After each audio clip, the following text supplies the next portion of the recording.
Hello বন্ধুরা, সকলকে আমার চ্যানেলে ওয়েলকাম। আমি আজকে জিরে চাল করব। তা দেখুন, আমি ভাতটা করে নিয়েছি। আমার পুরো ভাতটা হয়ে গেছে, প্রায় 90% 95% হয়ে গেছে। হ্যাঁ, আর এদিকে আমি ডাল দেব, জিরে চালের ডাল দেব। ডালটাও দেখুন খুব সুন্দর ঝরঝরা মতন করে নিয়েছি, বয়েল করে নিয়েছি।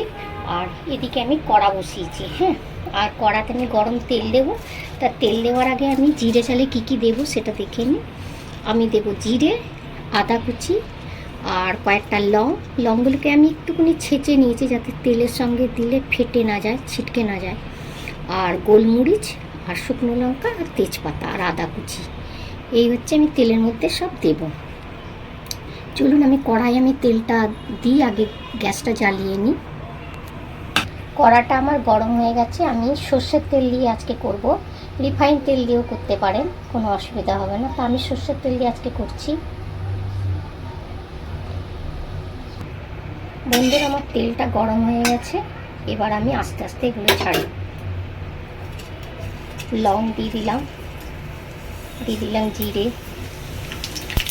শুকনো লঙ্কা, গোলমরিচ, তেজপাতা, আদা।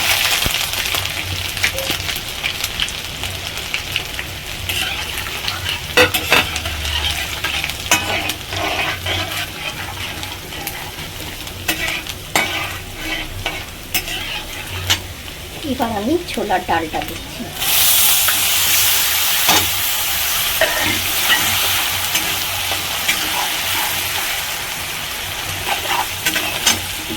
এবার আমি চালগুলো দিয়ে দিচ্ছি।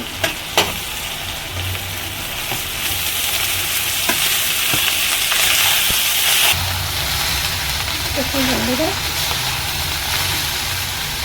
আমার যেহেতু ভাতটা অনেকটাই হওয়া ছিল, জাস্ট তেলের মধ্যে একটু দিয়ে নেড়ে দিলাম। আর এই ভাতটা না আপনারা দই দিয়ে খাবেন, গরমকালে ভালোই লাগে জিরে চাল দই দিয়ে খেতে। আমি ছোলা দিয়ে এটা সবজি দিয়েও করতে পারেন, আলু শীতকালে কচি দিয়েও করতে পারেন, ভালো লাগে। এবার আমি আরেকটু নুন দিচ্ছি চালেতে,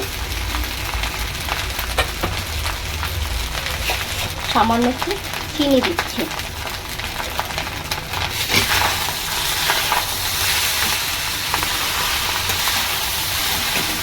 বন্ধুরা, এবার দেখুন আমি একটু বাটার দিলাম, আপনারা ঘি দিতে পারেন, আমি ঘিও দিই। আজকে বাটার দিলাম,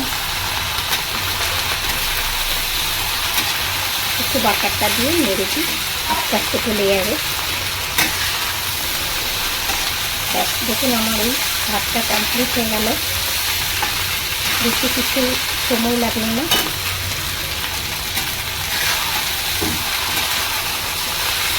এবার আমি মিলিয়ে দিচ্ছি। গ্যাসটা আমি এবার মিলিয়ে দিচ্ছি। বন্ধুরা দেখুন, আমি যেভাবে জিরে চালটা করলাম এইভাবেই করবেন, আর করে কেমন লাগবে খেয়ে বলবেন। ভালো লাগলে অবশ্যই লাইক কমেন্ট শেয়ার করবেন আর সাবস্ক্রাইব করবেন। সকলে ভালো থাকবেন, টাটা।